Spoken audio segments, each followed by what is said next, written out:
There are stories that defy explanation. Legends that are whispered in the dark. They speak of places where the veil between our world and the next is thin.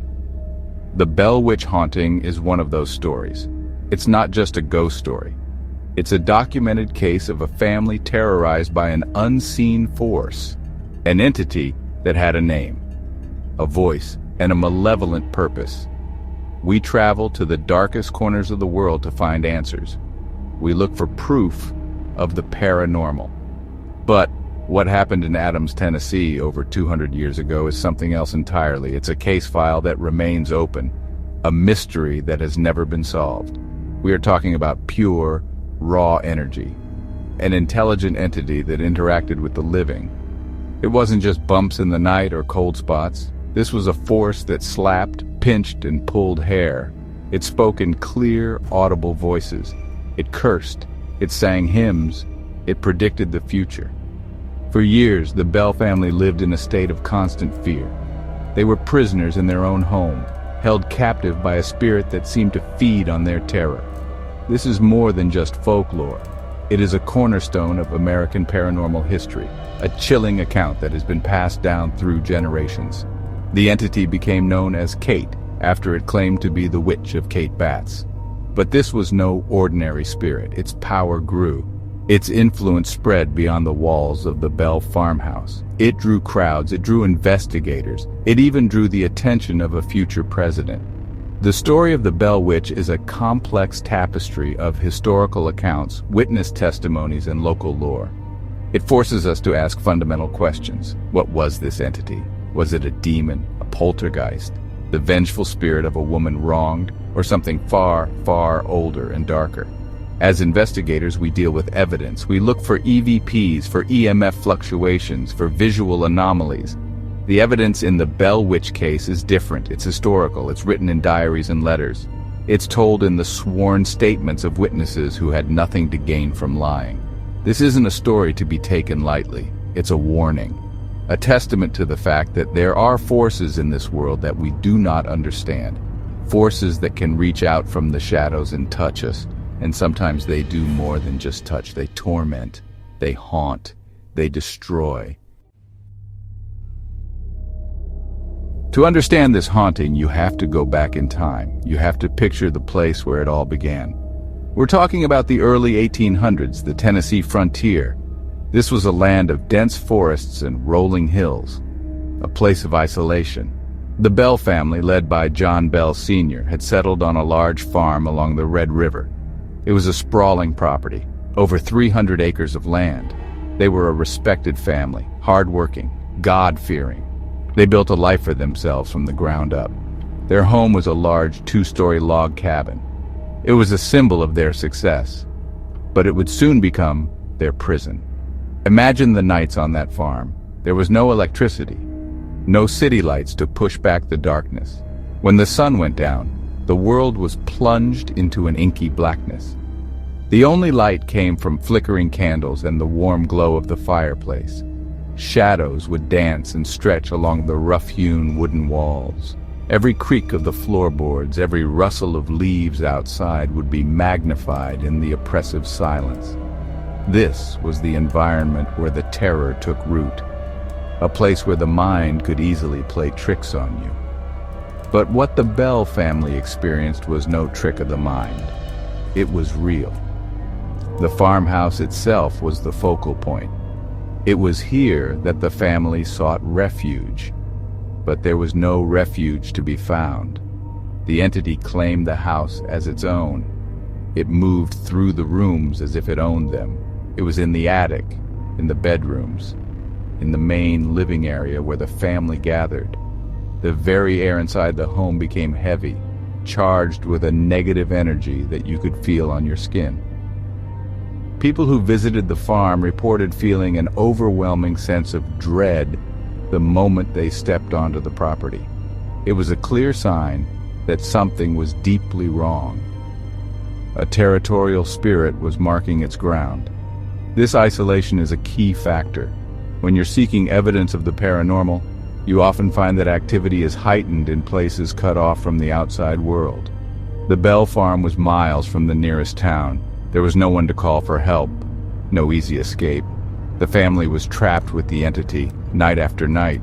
They had only each other and their faith to rely on. This created a pressure cooker of fear. The psychological toll must have been immense. Every sunset brought a new wave of anxiety. Every night was a battle for their sanity. The house was no longer a home, it was a battleground. The activity didn't start with a demonic voice. It never does. It started small, subtle. It began in the late summer of 1817. John Bell was inspecting his cornfield when he saw a strange animal. It had the body of a dog but the head of a rabbit. He shot at it. The creature vanished. This was the first sign, a harbinger of what was to come. That same evening, the family began to hear noises, faint sounds from outside the cabin. It sounded like someone was knocking or scraping on the exterior walls. They dismissed it at first. The wind, animals. There were rational explanations, but the sounds grew louder, more persistent. Soon the activity moved inside. The family would be in their beds trying to sleep, when they would hear faint whispers. It sounded like an old woman humming. Then came the sound of smacking lips, of someone choking or gulping. The children would complain that something was pulling their bed covers off in the middle of the night. These were classic signs of poltergeist activity, the initial stages of a haunting where the entity is testing the waters. It's trying to get a reaction. It's feeding off the initial confusion and fear. John Bell and his wife Lucy tried to keep it a secret. They didn't want to cause a panic or be seen as crazy. The physical attacks started soon after. They were targeted, specific. Betsy Bell, the family's youngest daughter, and John Bell Sr. seemed to be the main targets. Betsy would complain of being slapped and pinched by an unseen hand. Her hair would be pulled violently.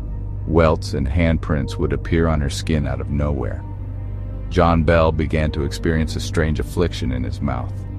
It felt as if a stick was being forced between his jaws, and his tongue would swell, making it difficult to eat or speak. This escalation from noises to physical assault is a terrifying jump.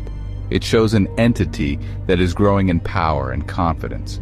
The family could no longer hide what was happening. The torment was too great. John Bell confided in his closest neighbor, James Johnston. He invited Johnston and his wife to stay the night at the farm to witness the phenomena for themselves. That night, the entity put on a show. The Johnstons heard the same noises.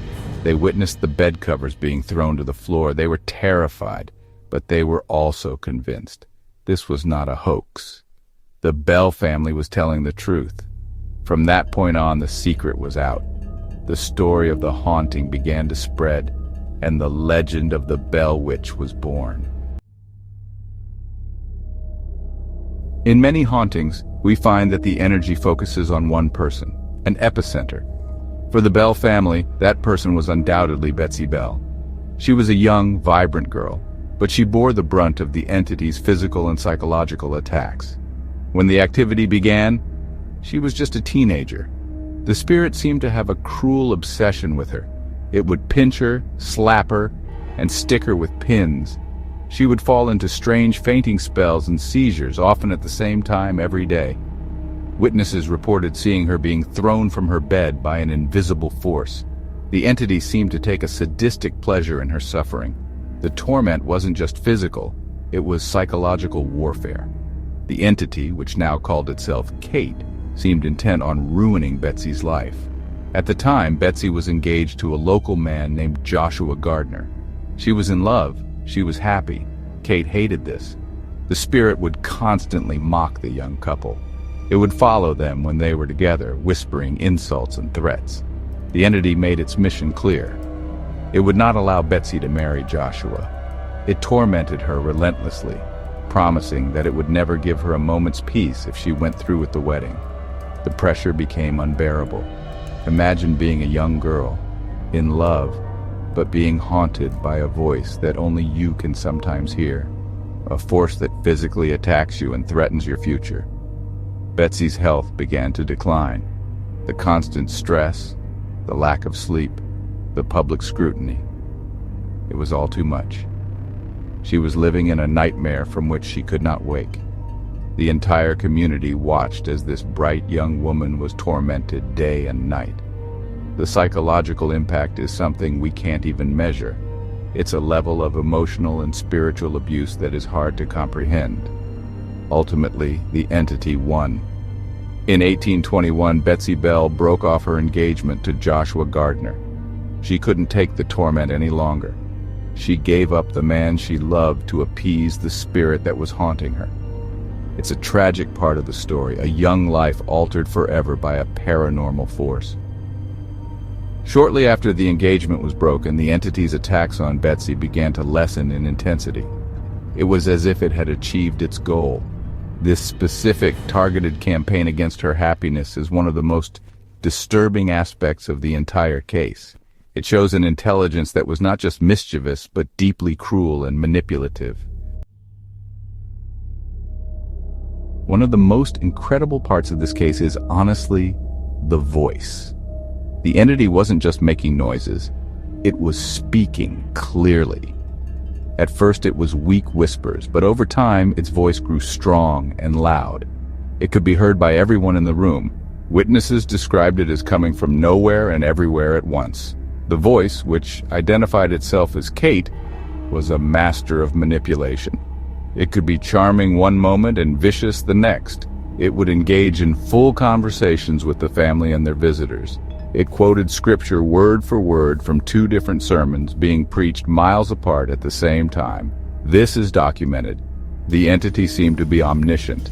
It knew everything about everyone. It revealed the deepest, darkest secrets of people in the community. Visitors who came to the farm to challenge the spirit would leave pale and shaken after Kate revealed things that no one else could possibly know. It knew what people had done in the past and what they were thinking in the present. This ability to gather information is something we see in powerful, intelligent hauntings. It uses this knowledge as a weapon to create fear, paranoia, and division. It was tearing the family and the community apart from the inside out. The verbal abuse was constant and brutal. The entity had a particular hatred for John Bell Sr., whom it called Old Jack. It would curse at him, threaten him, and promise his demise. "I am determined to haunt and torment old Jack Bell as long as he lives," the spirit was recorded as saying. It would follow him everywhere, its disembodied voice mocking his every move. When John Bell would try to eat, the entity would cause his throat to swell. When he would try to rest, it would scream in his ears. This was a calculated, relentless assault designed to break one man. Richard Williams Bell, one of John Bell's sons, kept a detailed diary of the events. This diary, later published as an authenticated history of the Bell Witch, is our primary source of information. It's a chilling first-hand account of the terror his family endured. He documented the conversations with the spirit, the physical attacks, the prophecies. This isn't just a story passed down through word of mouth, it's a written record. A piece of historical evidence that makes the Bell Witch case one of the most compelling and honestly terrifying in American history. It's a family's logbook of their journey into hell. The legend of the Bell Witch grew so powerful that it attracted the attention of one of the most famous men in the country, General Andrew Jackson. Before he was president, Jackson was a renowned military man in Tennessee. He was known for his toughness, his fearlessness. He was not a man to be trifled with. When he heard the stories about the haunting on the Bell farm, he was skeptical. He declared that he would go to the farm and either expose it as a hoax or, as he put it, drive the devil out. So he gathered a group of his men, including a self-proclaimed witch tamer, and set off for Adams. The journey itself became part of the legend. As Jackson and his entourage approached the Bell property, their wagon suddenly stopped. It was stuck fast. The men pushed. They whipped the horses, but the wagon would not move. It was as if it were held in place by an invisible force. After struggling for some time, a disembodied voice suddenly rang out from the woods. It laughed and said, "All right, General, let the wagon move." Instantly, the wheels were free and the wagon moved forward with ease. Jackson was reportedly stunned. He stated, "By the eternal boys, it is the witch." The entity had made its presence known before he even reached the house. That night, Jackson and his men stayed at the Bell's home. The atmosphere was tense. The witch tamer, who had boasted about his ability to handle any spirit, was the first target. He pulled out his pistol and his charms, proclaiming he would challenge the entity. Kate was not impressed. The entity began to verbally assault the man, calling him a fraud and a coward. Then, it attacked him physically. The man began to scream in agony, claiming he was being stuck with pins and beaten by an unseen force. He was thrown around the room before he finally fled the house in terror, begging the general to let him leave. Andrew Jackson, the tough-as-nails war hero, had seen enough. He and his men did not last the night.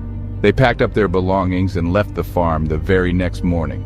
Jackson was later quoted as saying, "I would rather fight the entire British Army than to deal with the Bell Witch." This encounter is a crucial piece of the legend. It adds a layer of credibility that is hard to dismiss.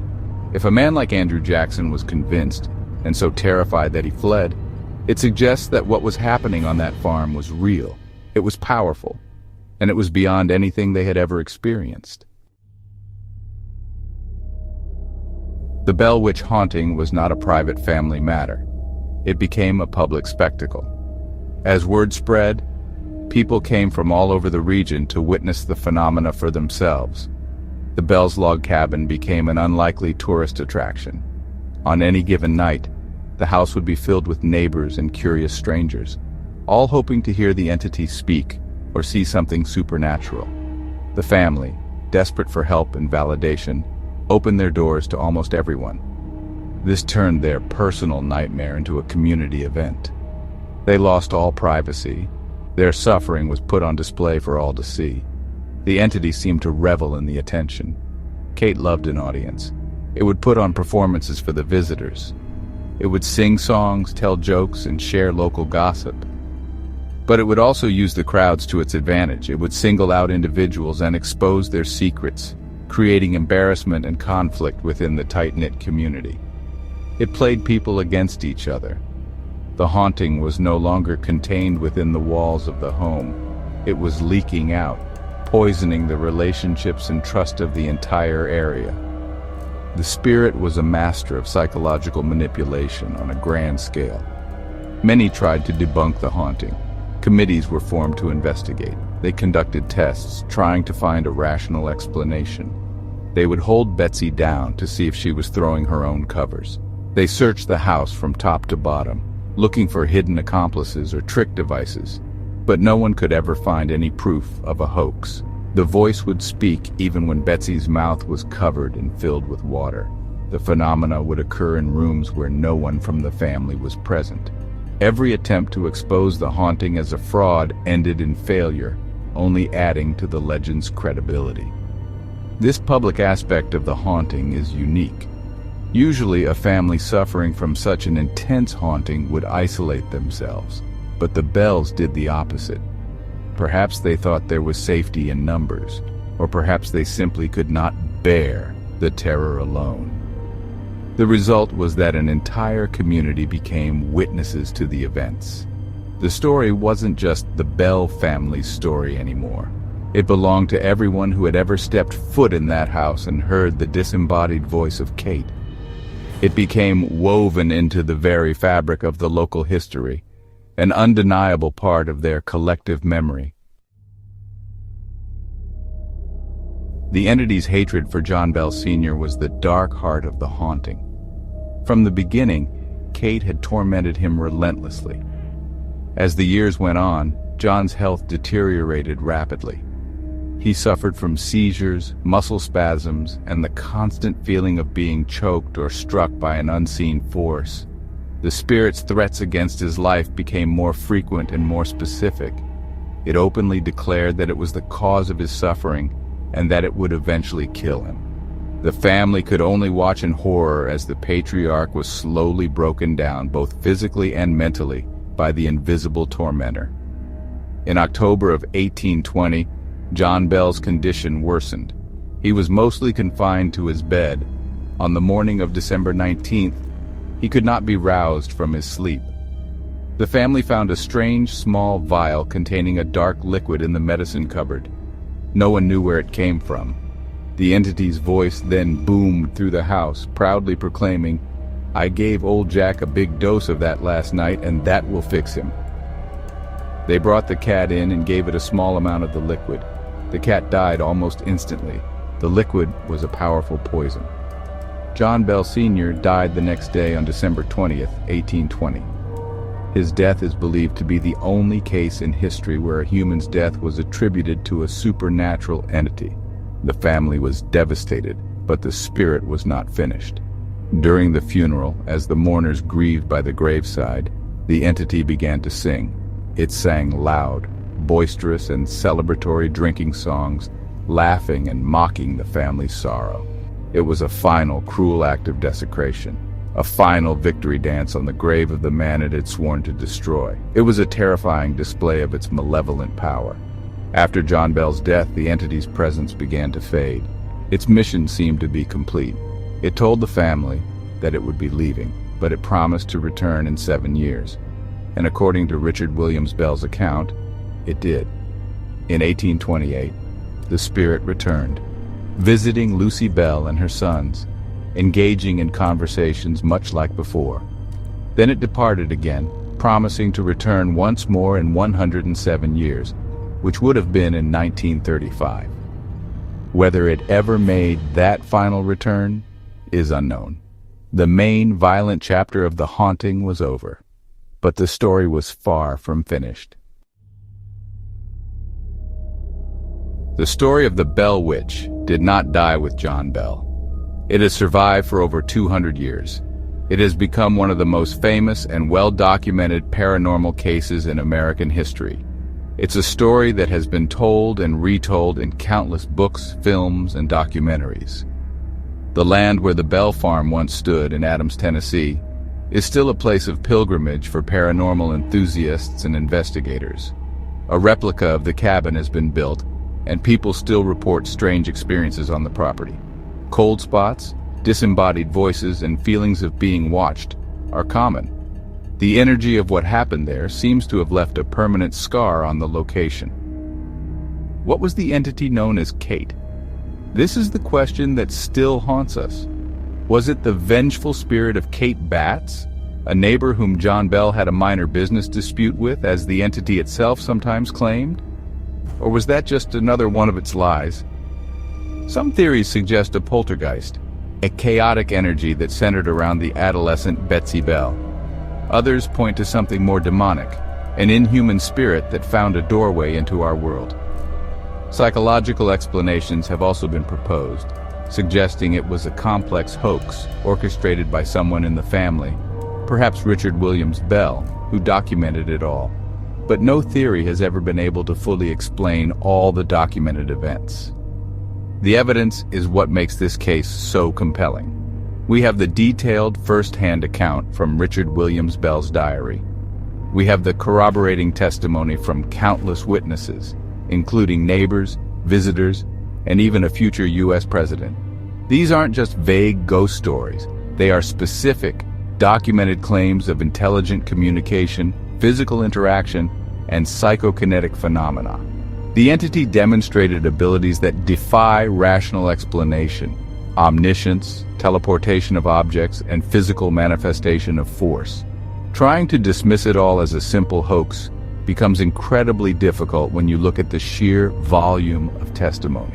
The Bell Witch legend endures because it touches on our deepest fears: the fear of the unknown, the fear of an unseen force that can invade our homes and our lives, the fear of losing control.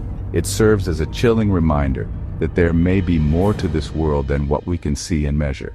Whether you believe it was a ghost, a demon, or a massive fraud, the story forces us to confront the boundaries of our own understanding. It is a true American horror story, not born from fiction, but from the documented terror of a family on the Tennessee frontier. And it is a mystery that, to this day, remains unsolved.